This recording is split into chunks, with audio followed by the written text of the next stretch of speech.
দিছি আমরা, দেখো এফ সমান A plus B plus C bar, সম্পূর্ণটাকে একটা হোল বার আছে, এটার সাথে ইনটু আছে বি বার ইনটু সি। তো আমি প্রথমে কি দেখছি, বার ভাঙাতে হবে। তো বড় যে বারটা থাকবে, মনে রাখবা সবসময় বড় যে বার থাকবে সেই বড় বারটাকে আমরা আগে ভাঙাবো। এখানে বড় বার কই, দেখো এইখান থেকে নিয়ে এই পর্যন্ত, অর্থাৎ এই ব্র্যাকেটের থেকে নিয়ে ব্র্যাকেট শেষ পর্যন্ত। তো আমরা বারটাকে ভাঙাই দিব। এখানে বার ভাঙানোর ক্ষেত্রে আমার সূত্রে পড়বে 9 নাম্বার সূত্র।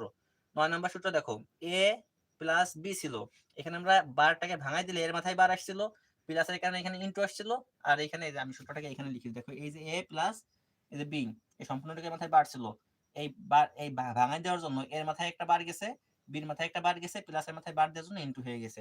তো এইখানের হিসাবটা আমাদের সেরকম হবে, ঠিক আছে। এখানে তাহলে কি করো, এর মাথায় একটা বার দাও, বির মাথায় একটা বার দাও, আর এখানে সির মাথায় একটা বার ছিল, এখানে কিন্তু সির মাথায় একটা বার ছিল, আর উপরে যে বার সেই বারের কারণে আর একটা বার আসলো।